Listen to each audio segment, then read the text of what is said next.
Salut les passionnés, bienvenue chez Garage Héritage.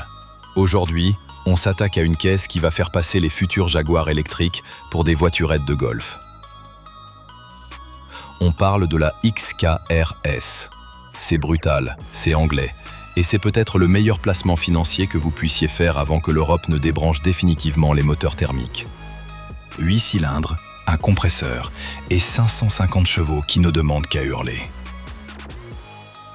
Regardez-moi cette ligne. Si vous trouvez qu'elle a un air d'Aston Martin, c'est normal. Son designer n'est autre que le grand Ian Callum, l'homme derrière la DB9 et la Vanquish.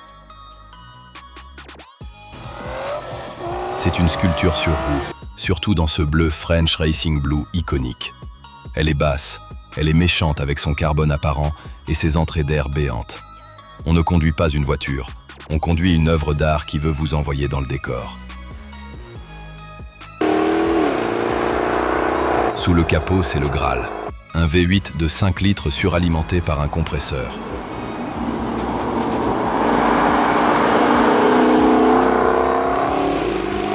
À l'époque, il n'y avait pas encore toutes ces restrictions débiles sur le bruit. Résultat, ça aboie, ça craque, ça hurle comme un bombardier. C'est viscéral. 550 chevaux et 680 Nm de couple. Le 0 à 100, 4 secondes 2. En clair, vous écrasez la pédale et vous oubliez tous vos problèmes. Mais attention, on est entre nous, donc on se dit tout. Il y a des trucs, c'est juste scandaleux. Le premier, il n'y a aucune aiguille de température moteur, rien.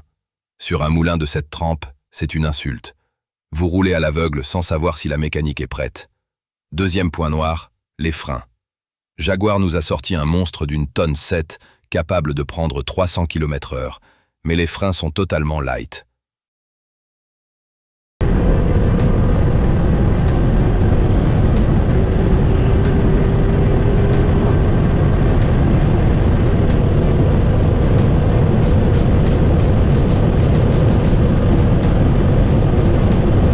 Pas de disque perforé, pas de rainure, et des pistons qui manquent de mordant.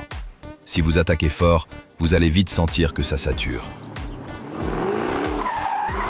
C'est dommage, car le moteur, lui, ne s'arrête jamais.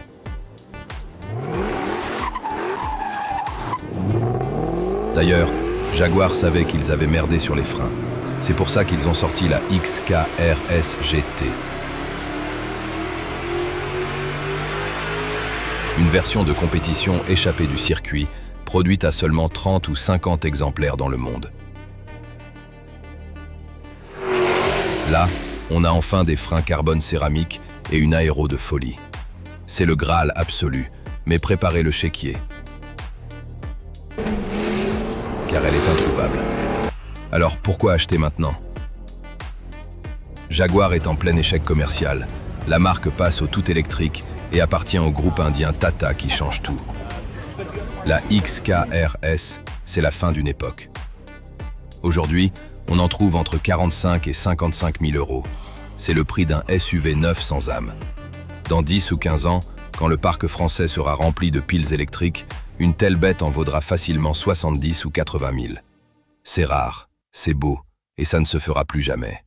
Le week-end, sortir ce V8 dans un col de montagne, passer les rapports et entendre ce compresseur siffler, c'est ça, la vraie liberté.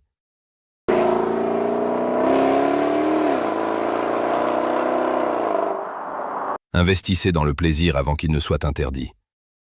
N'oubliez pas de vous abonner à Garage Héritage pour la prochaine pépite.